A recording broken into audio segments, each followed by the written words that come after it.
On va prier. Seigneur, nous te rendons grâce encore une fois, Papa, pour ton amour, ta bonté, ta fidélité. Merci éternel pour le privilège que nous avons de nous réunir encore une fois en ce lieu, Papa, dans ta présence, Seigneur. Encore une fois, nous reconnaissons combien, Papa, le prix a été élevé pour que nous puissions avoir accès à ta présence aujourd'hui. Père, alors que nous venons ici, nous réalisons aussi une chose, que nous sommes des hommes naturels, des hommes charnels, et ta parole est folie pour nous. Et sans ton aide, nous ne pouvons la comprendre. C'est pourquoi nous prions que tu nous aides aujourd'hui. Papa, aide-moi à la donner sans crainte, ni faveur, ni hésitation. Aide-nous tous ensemble à la recevoir, afin qu'elle puisse trouver une place dans nos cœurs où elle va germer, produire le fruit, et que ce fruit nous conduise jusque dans la vie éternelle. Avec action de grâce dans les cœurs, nous te prions dans le nom de Jésus. Nous disons tous au nom de Jésus. Alléluia. Et vous pouvez vous asseoir.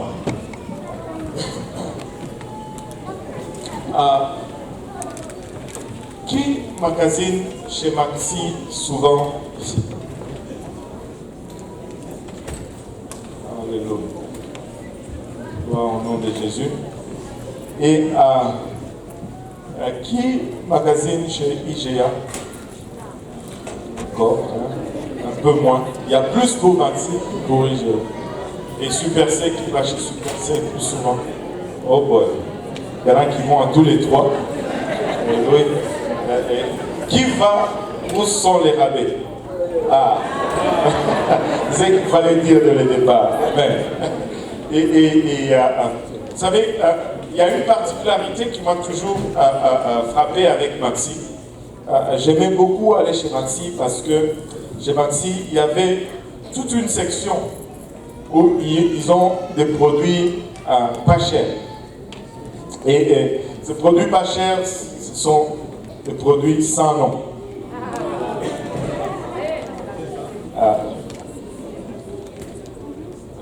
D'abord, je voulais, avant de plonger un peu plus dans l'enseignement d'aujourd'hui, je voulais juste amener un rapport. Le papa de Jenny et de Justine a été opéré et l'opération s'est bien passée. Il est en train de la subir l'opération au cerveau et ça s'est bien passé. Il est en train de récupérer. Il a recommencé même à manger, je pense. Hein? C'est bien? C'est vrai? Il a recommencé à manger? Super. Et il a même recommencé à manger. Et que tout va bien, mais nous voulons continuer de le garder en prière. Amen. Et surtout aussi garder la sœur Eugénie en prière qui est supposée retourner, je pense, la semaine prochaine ou l'autre semaine, en début de l'autre semaine. Amen. Et content de voir également la sœur Eliane qui est retournée du Burundi.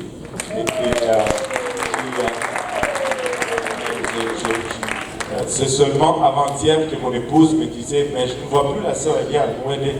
J'ai dit, j'ai oublié de te dire, elle m'a dit qu'elle partait en vacances pour 3 semaines au Burundi. Et bon, on a mentionné avant-hier et elle est là aujourd'hui. Et content de la voir avec la famille. Alléluia. Et voilà. Donc, je disais donc le produit sans nom. Nous aimons les produits sans nom parce que ils sont pas chers. Et souvent, nous allons regarder si nous voulons des maïs sans crème.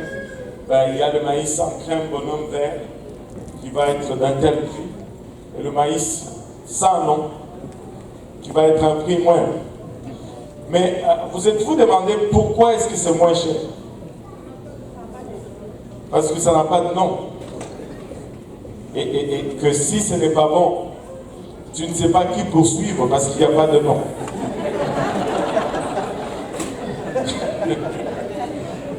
Alléluia. Je vais vous lire un passage dans lequel il y a aussi un garçon dont on ne connaît pas le nom. Amen. Un sans nom. Au fait, un sans nom pourrait être n'importe qui d'entre nous aujourd'hui ici. Amen. On va lire dans le livre de Jean, chapitre 6, à partir du premier verset. La Bible nous dit, je vais vous laisser le temps de chercher. Jean chapitre 6, si vous le trouvez, dites Amen. Si vous cherchez encore, dites j'arrive.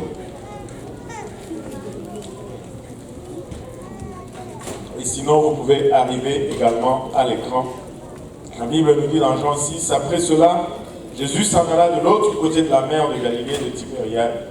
Une grande foule le suivait parce qu'elle voyait les miracles qu'il opérait sur les malades. Jésus monta sur la montagne et là il s'assit avec ses disciples. Or la Pâque était proche, la fête des Juifs.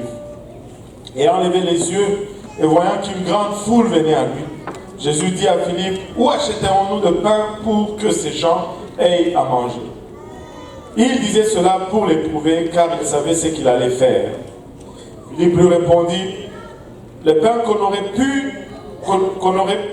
pour 200 deniers ne suffirait pas pour que chacun en reçût un peu. Un de ses disciples, André, frère de Simon-Pierre, lui dit, voilà, il y a même Simon-Pierre dans ce passage, lui dit, il y a ici un jeune garçon qui a 5 pains d'orge et 2 poissons. Mais qu'est-ce que cela pour tant de gens? Jésus dit, faites-les asseoir. Il y avait dans ces lieux beaucoup d'herbes. Ils s'assirent donc au nombre d'environ 5000 hommes.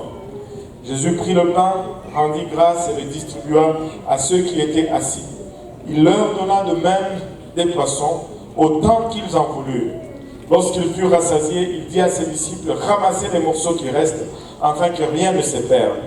Ils le ramassèrent donc, et ils remplirent 12 paniers avec les morceaux qui restèrent de 5 pains d'orge, après que tous eurent mangé.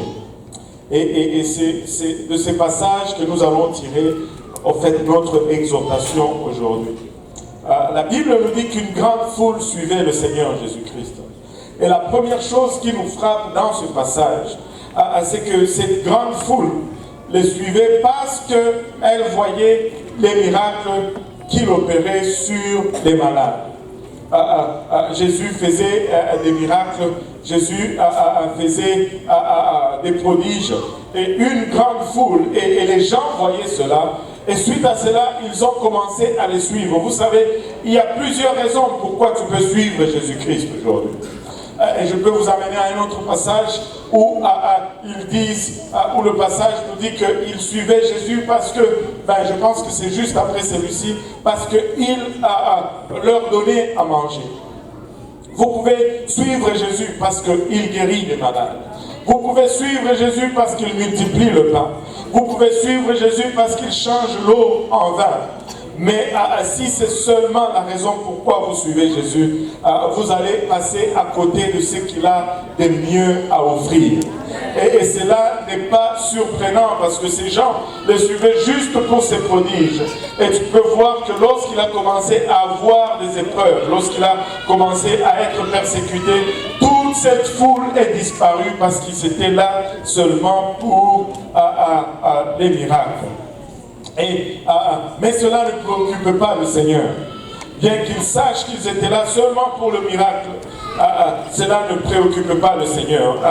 Dans le 5e verset, dans le même passage, la Bible nous dit, ayant levé les yeux et voyant qu'une grande foule venait à lui, Jésus dit à Philippe, où achèterons-nous des pains pour que ces gens aient à manger? Au fond, ces gens sont venus pour le suivre.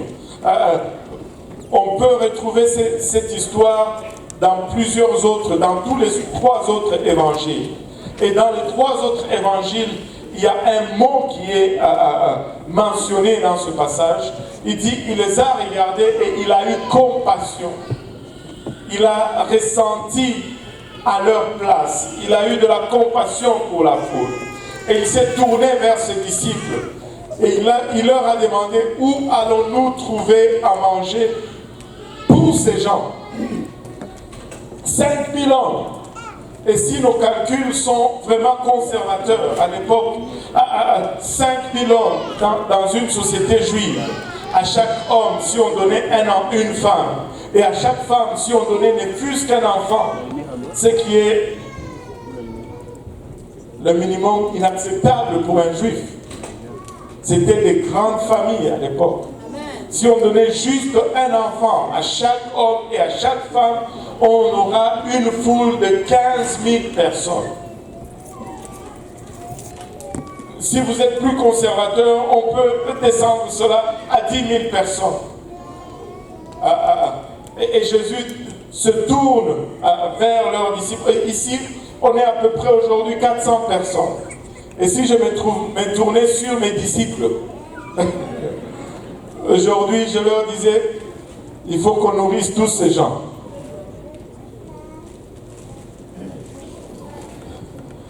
Ils vont dire, même la nourriture pour $1000 ne serait pas assez pour que chacun en ait un petit morceau. Mais imaginez-vous 10 000 personnes. Mais si 10 000 vous dépassez, imaginez-vous même 5 000 hommes.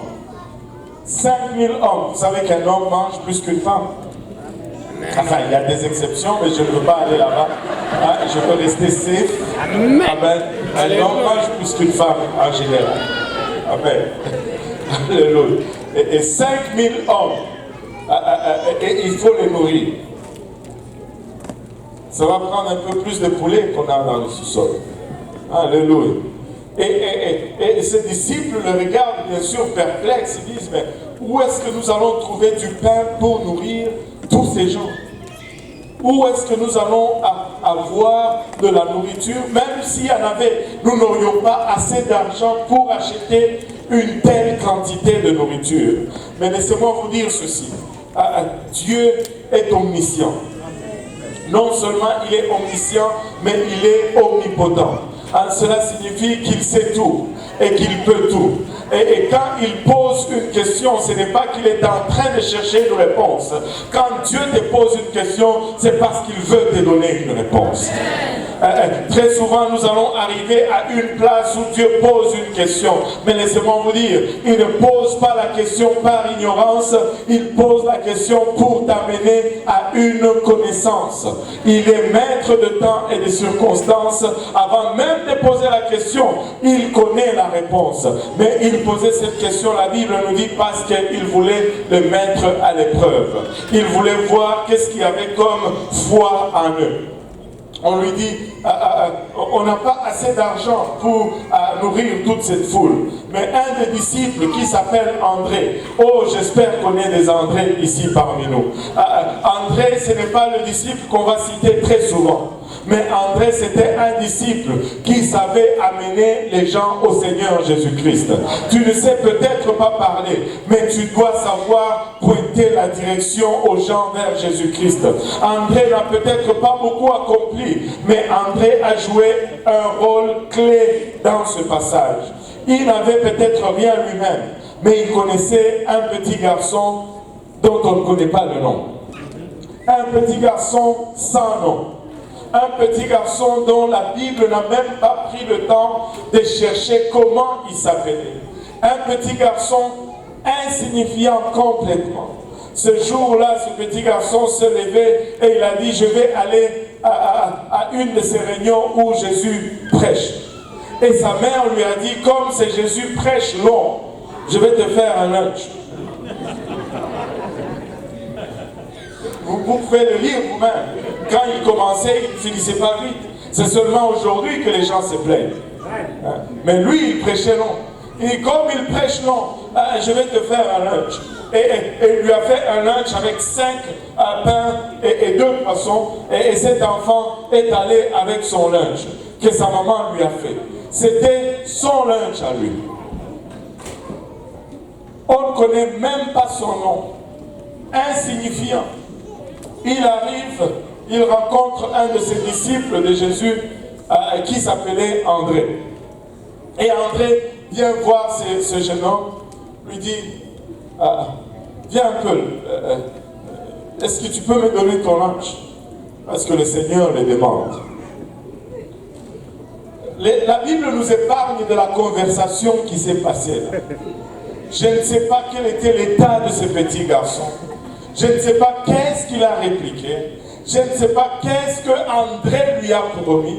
Je ne sais pas si le petit garçon a tout simplement donné son lunch avec joie parce qu'il était question de Jésus. Je ne sais pas. Je ne sais pas si André a dû argumenter, plaider ou promettre quelque chose d'autre à ce petit garçon. Je ne sais pas. Mais est-il que ce petit garçon a donné son lunch? Nous savons que ce petit garçon a donné son lunch. Un des disciples, André, frère de Simon-Pierre, lui dit, il y a ici un jeune garçon qui a 5 pains d'orge et 2 poissons. Mais qu'est-ce que c'est là pour tant de gens? Même lui, il regardait cela, il dit, mais c'est rien pour toute cette multitude. Qu'est-ce qu'on va faire avec 5 pains? Écoutez, même si on allait acheter 5 tranches de pain, pas 5 tranches, mais 5 sachets de pain chez Mourelatos, on va se battre ici. Il y en a qui vont s'égraffiner pour avoir un morceau de ce pain. Parce que nous sommes trop nombreux. Mais le petit avait juste 5 petits pains. Imaginez-vous le lunch pour un garçon, un petit garçon. 5 petits pains et quelques poissons. Et André dit que c'est rien. Et Jésus dit, amenez-moi ce lunch. André dit, c'est rien. Qu'est-ce qu'on peut faire avec cela? Jésus dit, amène-moi ce que tu as. Et il dit, Jésus dit, faites-les asseoir. Il y avait dans ces lieux beaucoup d'herbe. Il s'assit donc au nombre... Ça a bougé. Il s'assit donc au nombre d'environ 5000. Ça devait être plein à vie perdue dans la cour. 5000 personnes assises et on avait 5 pains et 2 poissons et c'est avec cela qu'on devait remplir ou nourrir cette foule. Jésus a tout simplement pris le pain et les disciples autour de lui, il a prié, il a rendu grâce et il a commencé à distribuer. Et remarquez ceci, il rend grâce, il donne le pain. Et lui donne le pain à l'autre. Et le Seigneur continue à donner le pain. Et il continue à donner le pain et le poisson. Et il donnait le pain et le poisson. Le pain ne finissait pas jusqu'à ce qu'arrivé à un moment donné, on lui dise, on n'a plus besoin de pain. Remarquez ceci, tout le monde participait. Le pain sortait du main de Jésus jusque dans les mains des disciples qui étaient à côté de lui. Et celui qui était à côté de lui donnait à l'autre jusqu'à ce que le pain arrivait au fond de cette multitude de 5000 personnes. 5000 personnes ont été nourries avec juste 5 pains. 5000 personnes ont été nourries avec juste 2 pains. Et tout cela parce que un garçon au nom inconnu, un garçon sans nom a dû céder à ce qu'il avait pour la journée.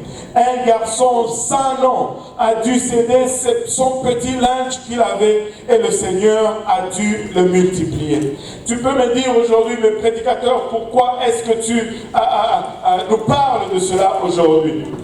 Je ne connais pas ta vie, je ne sais pas exactement où tu es arrivé dans ta vie, mais je connais une chose, que le Seigneur, alléluia, est un Dieu omniprésent. Et peu importe où ta situation t'amène, là il est et là il était avant même que tu n'y sois arrivé. Même si tu as complètement été dépouillé, le peu qui te reste, si tu le mets dans les mains du Seigneur, ça va être suffisant pour le restant du voyage. Tu es peut-être arrivé à une place physiquement, alléluia, tu es épuisé, tu es affecté par la maladie. Mais le peu que tu as, mets-le dans les mains du Seigneur, il s'assure de le multiplier et il s'assure que ça rencontre le besoin présent que tu as dans ta vie. Nous ne servons pas à un Dieu mort, nous servons un Dieu vivant. Nous ne servons pas un Dieu qui demande, nous servons le pourvoyeur.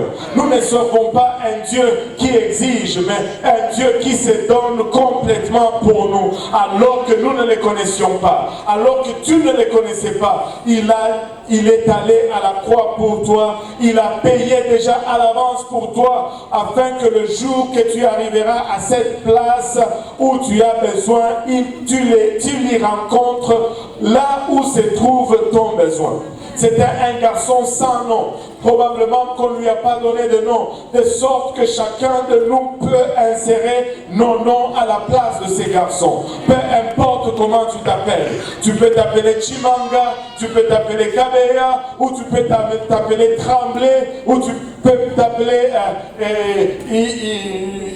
je cherche un nom japonais. Iyashima, tu peux t'appeler Jean-Claude, tu peux t'appeler Dieudonné, peu importe ton nom, tu peux insérer ton nom à la place de ces garçons sans nom, venir avec le peu que tu as et voir le Seigneur le multiplier, alléluia, pour rencontrer tes besoins. Alléluia. Vous savez, nul n'est insignifiant dans la maison de Dieu. Nul n'est insignifiant dans le royaume de Dieu. Et je vais vous donner cette illustration que mon pasteur donne souvent. Tu peux dire que je suis juste un poil de nez. Je ne sers à rien. Laisse-moi te dire ceci. Même le poil de nez sert à quelque chose dans le corps humain. Si on t'arrachait tout le poil de ton nez, la poussière va commencer à rentrer directement dans le système et tu vas commencer à éternuer continuellement. Tu es peut-être un poil de nez, mais tu es à ta place et tu es utile si tu te mets seulement dans le main du Seigneur. Alléluia. Il va multiplier qui tu es et il va l'amener à profit de tous ceux qui sont autour de toi. Alléluia. Même le poil de nez est nécessaire. Hein? Même le poil de nez est nécessaire. Alléluia. Tu as peut-être été regardé comme insignifiant durant toute ta vie. Tu as peut-être été négligé. Mais donne seulement ce que tu as au Seigneur. Et tu peux être là, tu dis, mais je n'ai rien. Ce n'est pas grave. Donne-toi au Seigneur. Donne-toi au Seigneur. Même si tu n'as rien, donne-toi au Seigneur et vois le Seigneur prendre ta vie et la rendre utile non seulement pour toi, mais pour tous ceux qui sont autour. Ils ont tous mangé. Ils ont tous mangé. Il en restait 12 paniers à la fin. Le petit garçon a aussi mangé. Et vous savez quoi? Je ne serais pas surpris que s'il allait voir les apôtres et qu'il disait quand même, j'ai donné mon lunch, est-ce que je peux avoir un de ces paniers? Je ne pense pas qu'on allait lui refuser ce panier-là. Et il n'y a jamais rien que tu vas mettre sur l'autel du Seigneur, que le Seigneur va prendre, qu'il ne remplace pas avec meilleur.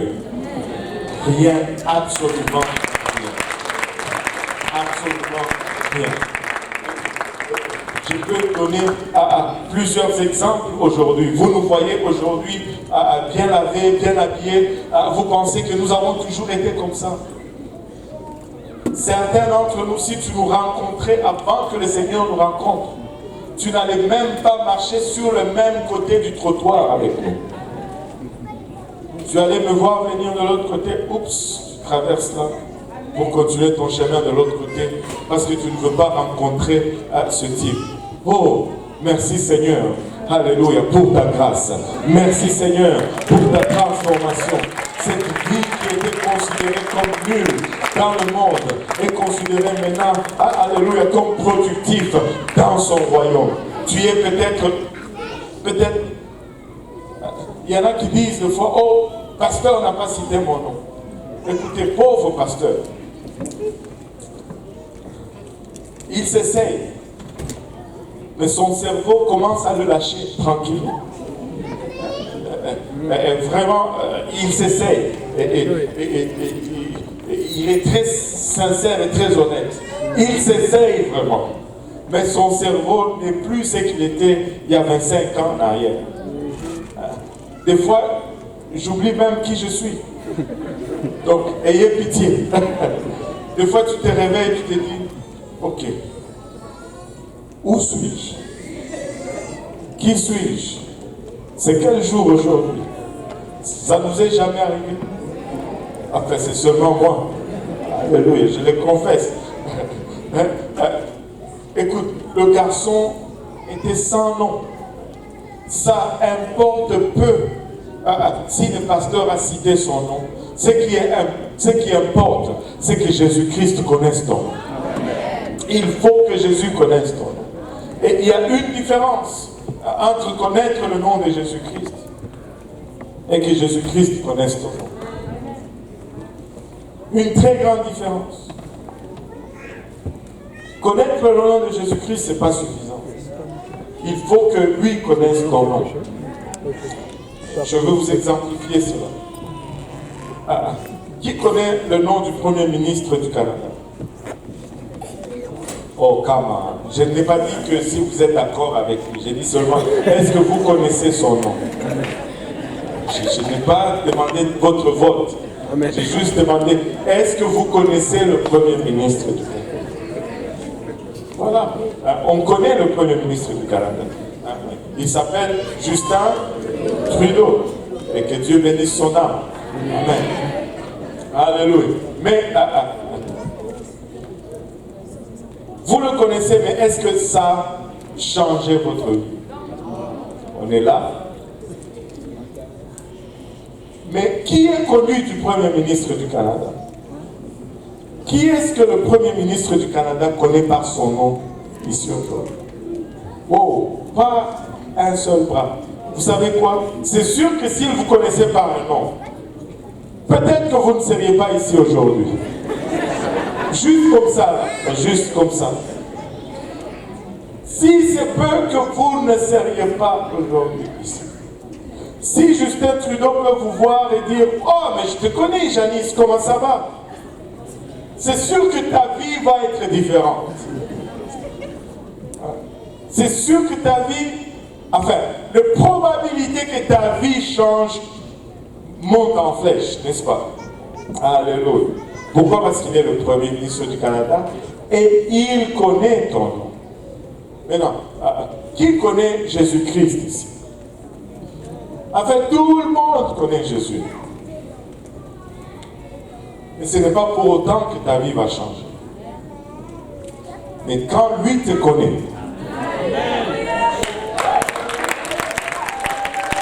ta vie change.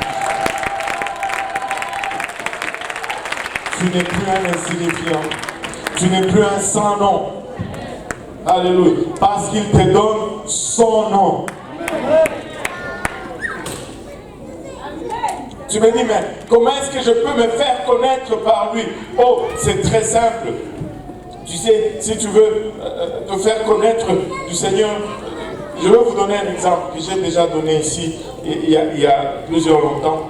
À mon époque, quand j'étais petit, j'étais dans mon pays, on avait un président qui s'appelait Mobutu Sese Seko Kukumendu Wazabanga Namilele. Authentique. Il s'appelait Mobutu Sese Seko Kukumendu Wazabanga. Namilele, on ajoute parce qu'il était président à vie. Namilele, ça veut dire éternel. Alléluia. Et quand il venait dans votre ville en visite officielle, c'était congé pour l'école. On aimait ça quand il venait en visite. Et c'est tout. Le reste, on n'aimait pas. Et quand il venait en visite, il fallait que tous, avec nos uniformes, on aille se mettre le long de la rue qu'il allait prendre. Et chacun dans sa section, selon leur quartier. Et là, on était là. On attendait le cortège présidentiel. Quand le cortège passe, tout le monde crie. Et puis lui, il secoue son bâton et il est content. Et puis vous rentrez à la maison. Et chaque section où il passait, c'était normal. Mais quand il est venu à notre section, nous avions un commissaire, on appelait notre section, on appelait ça une zone. Et on avait un commissaire de notre zone. Et le commissaire de zone s'appelait Mastaki Nyembo Wabazilampuku. Authentique aussi. Authentique aussi. Je n'invente pas ces noms. Vous pouvez chercher sur Google. Vous savez. Quand il est arrivé, quand le président est arrivé à notre section, le commissaire est sorti de la foule. Il est allé en avant de la voiture. Et il courait en avant de la voiture du président. Et il a encouragé la foule à crier hey, hey, hey. Il a couru comme ça tout le long de notre section, jusqu'à ce que notre section est finie et le président est continué. Il est retourné dans sa section, le monsieur il était âgé, essoufflé. Mais ce geste a fait que le président a posé une question. Qui est cet homme? On lui a dit Mastaki Nyembo Wabazilampoko. Je vous dis, pas 6 mois plus tard, Mastaki Nyembo Wabazilampoko n'était plus commissaire des hommes. Il était gouverneur, pas gouverneur, mais vice-gouverneur, chargé de la sécurité de la région, de la province. Parce que le chef a demandé son nom. Il a fait quelque chose. Il a rencontré le désir du chef. Et le chef a demandé son nom. Jésus aussi a des désirs. Vous savez, il est venu, il a donné sa vie et il est mort pour moi et pour vous à la croix. Et il nous demande une chose, c'est d'obéir à son évangile. Et l'obéissance à l'évangile, d'abord l'évangile c'est quoi? L'évangile c'est justement sa mort. Et l'évangile c'est pas sa mort seulement. Parce que l'évangile nous vient du grec et qui signifie vraiment une bonne nouvelle. Ce n'est pas une bonne nouvelle que Jésus meurt. Qu'il meurt seulement, ce n'est pas une bonne nouvelle. Mais la bonne nouvelle, c'est qu'il est mort et qu'il a été enseveli, qu'il a été enterré.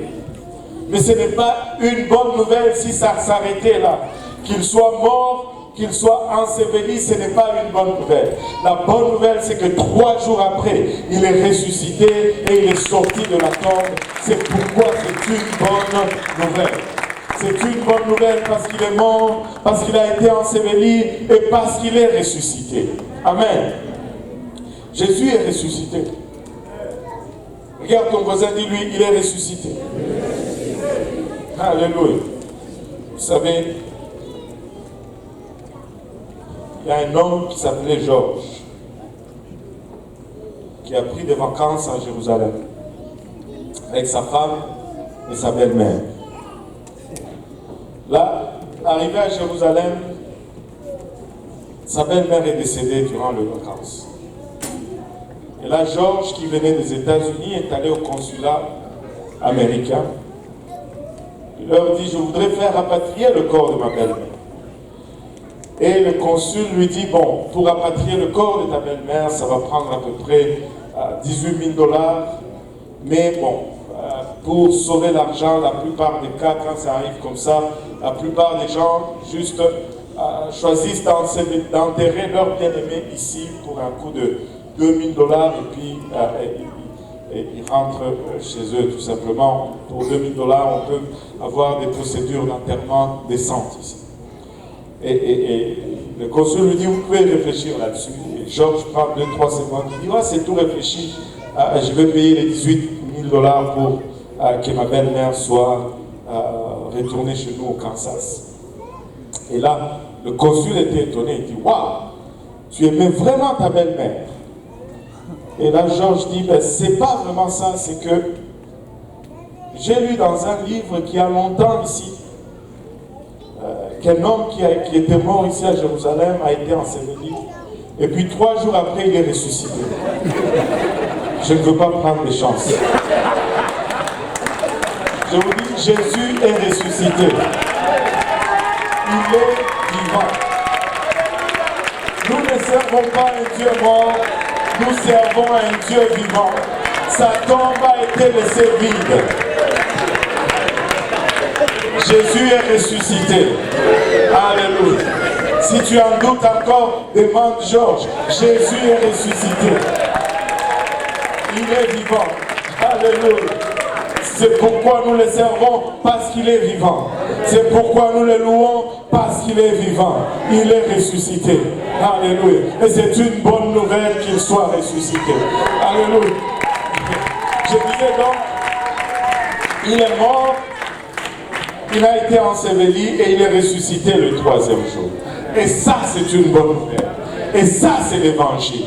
Maintenant, comment est-ce que l'évangile est appliqué à nous? L'évangile est appliqué à nous lorsque nous nous repentons. La Bible dit, repentez-vous. À Acte 2, à 38, la Bible nous dit, repentez-vous. Et que chacun de vous soit baptisés au nom de Jésus-Christ pour le pardon de vos péchés et vous recevrez le don du Saint-Esprit. Notre repentance est vraiment notre identification à sa mort. Il est mort pour nous, nous nous repentons pour nous. Et la repentance, c'est vraiment la mort dans nos pensées. Nous devons mourir ou faire mourir notre volonté afin que sa volonté commence à vivre en nous. Nous devons mourir. Mais une fois que nous mourrons, ce n'est pas complet. Nous devons être ensevelis. C'est pourquoi nous avons une piscine ici. Nous n'avons pas, et l'eau est chaude. Nous avons une piscine ici. Nous n'avons pas un bol pour asperger. Parce que le mot baptême dans la Bible vient du grec baptizo, qui veut dire plonger ou tremper ou immerger. Et ça représente l'ensevelissement. Tu dois être enseveli avec Jésus-Christ, comme Romains 6 nous dit, dans les eaux du baptême. Et enseveli veut dire être couvert complètement. Amen. Alléluia. Je dois être baptisé en son nom. Pas au nom du Père et du Fils et du Saint-Esprit, mais au nom de Jésus-Christ. Pourquoi? Pas pour montrer aux gens que je suis converti, mais plutôt pour le pardon de mes péchés. C'est le baptême qui me donne le pardon des péchés. Et il dit, vous recevrez le don du Saint-Esprit. Le Saint-Esprit, c'est l'Esprit de Dieu qui vient et commence à demeurer ou à habiter en nous. Et cela vient avec l'évidence de parler en langue. Quand tu reçois l'Esprit du Seigneur, quand le Seigneur vient et lit au domicile en toi, le signe ou l'évidence extérieure, c'est que tu vas commencer à parler à une langue incompréhensible. Souvent c'est la langue des anges, mais des fois c'est la langue des hommes. Mais tu vas parler en une langue que tu n'as pas appris et tu vas parler de merveilles de Dieu. Et quand tu fais cela, et lorsque tu es enseveli en son nom, lui, il marque ton nom à toi dans le livre de la vie. Et pour qu'il marque ton nom dans le livre de la vie, il doit demander, c'est quoi ton nom? Je veux qu'il connaisse mon nom. Par l'obéissance à l'évangile, je m'assure que Jésus connaisse mon nom.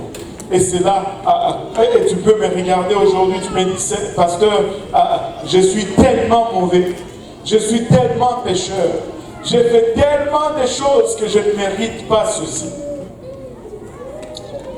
Je vais te dire ceci. La question que je te pose est celle-ci. Es-tu tellement pire pour ne pas accepter le pardon de Jésus-Christ?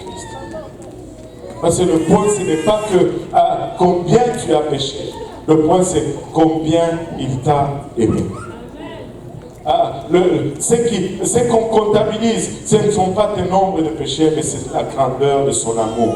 Il t'a tellement aimé qu'il n'a pas hésité un seul instant à mettre sa gloire de côté, à mourir à la croix pour toi et pour moi. Pour toi et pour moi. Jésus t'aime. Et ça serait triste que de ne pas répondre à l'amour de Jésus-Christ qu'il a exprimé à la croix pour nous. Tu dis, mais pasteur, je suis insignifiant, je ne mérite pas cela. Le Seigneur nous dit, même si tu es sans nom, viens comme tu es. Et moi, je vais m'assurer de donner la signification à ta vie.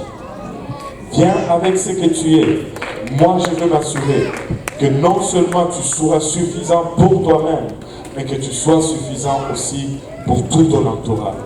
Vous savez, une vie menée sans le Seigneur, même si on arrive au maximum de nous-mêmes, on ne saura jamais être assez beau. Mais une vie entre les mains du Seigneur, une vie entre les mains du Seigneur n'est pas suffisante non seulement pour nous-mêmes, mais devient suffisant même pour notre entourage.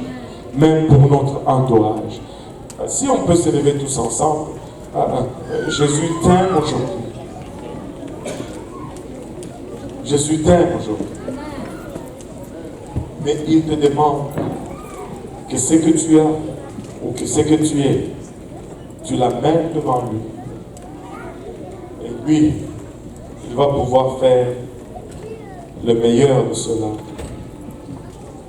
non seulement pour toi, mais également pour tout ton entourage, pour tout le monde autour de toi.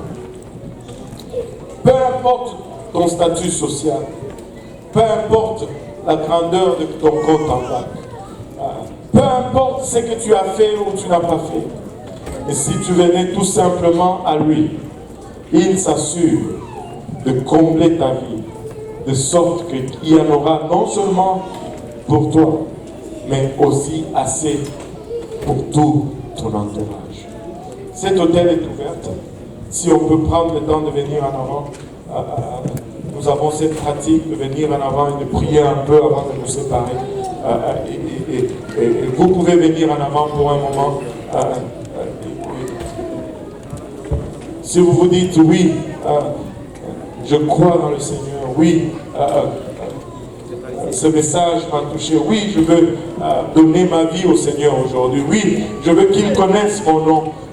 Vous n'avez qu'à parler à un de ses frères ou un de ses sœurs, nous avons l'eau, nous avons des vêtements de réchange.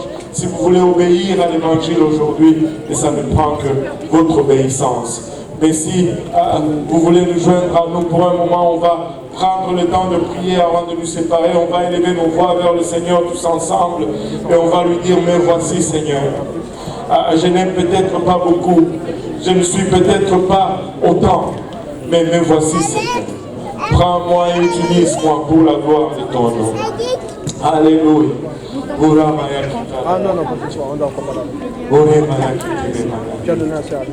juste pour un moment, si nous pouvons nous réunir vers l'avant. Alléluia, Seigneur. Je veux tenir ce soir. Merci, Seigneur Jésus. Je veux soccer ce soir. Tu as porté le ballon? Je ne suis peut-être pas connu, mais voici, Seigneur. Je suis peut-être insignifiant, mais voici, Seigneur Jésus. Il est où? Je veux venir simplement dans ta présence, avec un cœur ouvert, et que tu me combles et que tu me remplisses, Seigneur. On peut juste commencer à lui parler, si on peut commencer juste à élever nos noms vers le Seigneur. Des fois, tu regardes ta vie et tu as l'impression que c'est un échec. Tu es misérable, mais le Seigneur te dit aujourd'hui, viens à moi. Et je vais m'assurer d'embellir ta vie. Je vais m'assurer de la multiplier. Je vais m'assurer de la rendre productive. Et tu seras utile non seulement pour toi, mais pour la multitude autour de toi. Alléluia. Et si tu n'as jamais porté le nom du Seigneur, nous avons l'eau, nous avons des vêtements de réchange. Ça ne prend que ton obéissance aujourd'hui. Gloire au nom de Jésus. Gloire au nom de Jésus. Gloire au nom de Jésus. Gloire au nom de Jésus.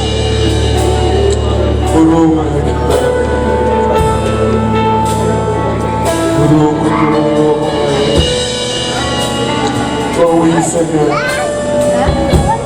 Oh oui, Seigneur Jésus. Oui, Seigneur. Sonne-nous aujourd'hui et connais-nous. Sonne-nous et rencontre-nous au lieu de nos besoins, Seigneur. On a plusieurs cas, plusieurs situations rassemblées en ces lieux, Seigneur. Mais tu peux faire de chaque situation, Papa, une situation victorieuse, Seigneur. Tu peux transformer en éternel, alléluia. Chaque présence ici, Papa, en victoire, Papa, il a ma chatte, et en splendeur pour ton royaume, Seigneur.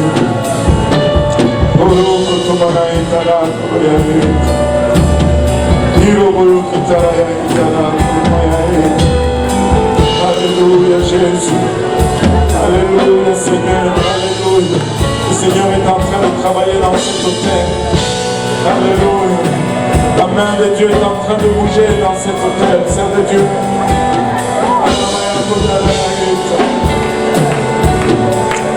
Alléluia, Seigneur. Alléluia, Jésus.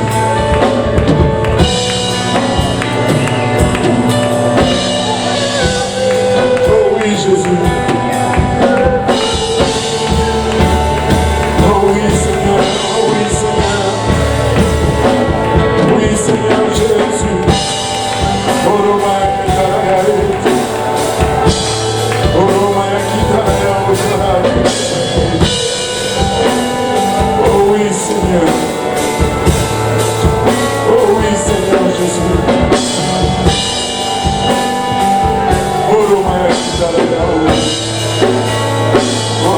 de Jésus.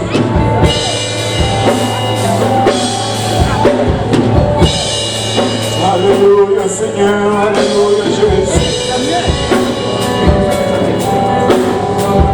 Alléluia Seigneur, alléluia. Père de Dieu est en train de bouger dans cet hôtel. Il y a des gens qui recherchent le Saint-Esprit. Alléluia, si nous pouvons demeurer dans l'intercession pour un moment. Si nous pouvons juste demeurer dans l'intercession pour un moment. Sa présence est dans cet hôtel.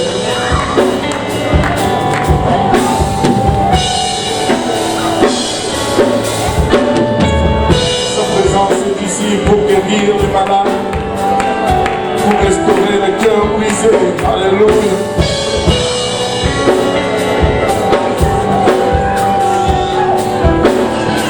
Alléluia. Le peu que j'ai, je l'amène à toi, Seigneur. Le moindre que je suis, Seigneur, me voici. Me voici. Utilise-moi pour l'honneur et la gloire de ton nom, Seigneur. Alléluia. Je suis peut-être insignifiant.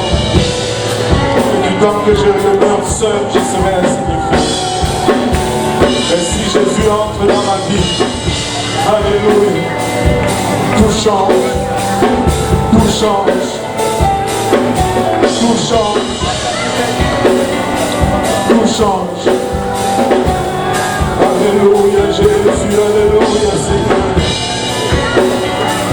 Alléluia Jésus. Alléluia Seigneur, alléluia Jésus. Oh, maman, qui t'a la route. Gloire au nom de Jésus. Gloire au nom de Jésus. Gloire au nom de Jésus. Gloire au nom de Jésus.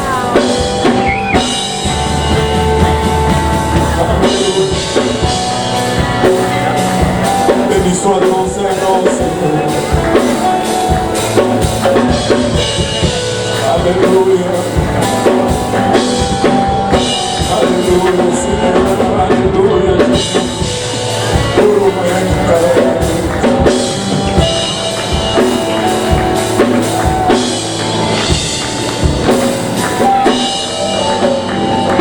alléluia, Seigneur. Alléluia, Seigneur. La main du Seigneur est en train de bouger dans cet hôtel. Sa présence est forte en ces lieux. Il veut combler quelqu'un. Il veut remplir quelqu'un de son esprit. Alléluia.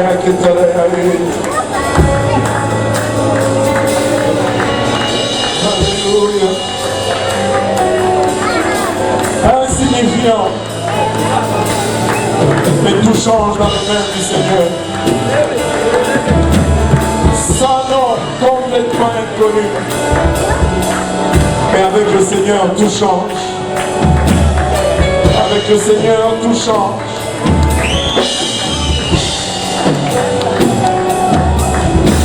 Avec le Seigneur, tout change. Alléluia, Seigneur.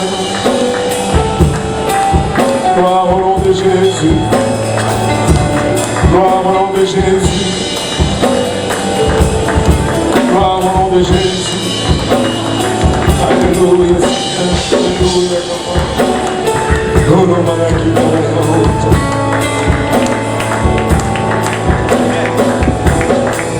Gloire à ton Saint-Nom, Seigneur. Gloire à ton Saint-Nom, Papa. Alléluia. Voulons élever nos voix vers le Seigneur et glorifier son Saint-Nom pour un moment.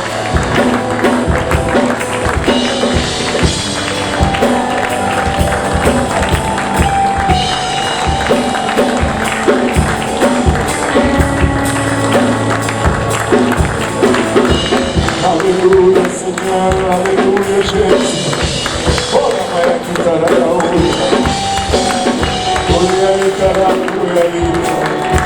gloire au nom de Jésus. Alléluia Seigneur. Alléluia.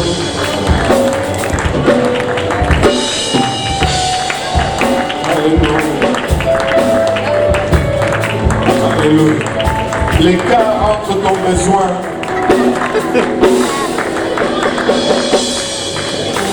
et ta capacité n'est pas un problème. Si tu factorises Jésus dans l'équation. En d'autres termes, peu importe ce que ça prend, et peu importe ce que tu as, si Jésus est dans l'équation, tout devient possible. Tout devient possible. Alléluia. Quand on main pour le Seigneur Jésus, le digne d'honneur, le digne de louange, le digne de gloire et d'adoration, le digne d'honneur, le digne de louange, de gloire et d'adoration. En serrant la main de votre voisin. Alléluia. Je vous rappeler la manque de nourriture dans le sous-sol. Descendez encourager nos jeunes et soutenez un missionnaire pour $7, un plat complet, riz, poulet, salade, maïs et boisson. C'est toi qui m'as invité aujourd'hui. Et c'est vraiment donné. Et si vous faites autant, vous encouragez nos jeunes. Alléluia. Donne. Je vais t'ouvrir. Je vais vous ajouter.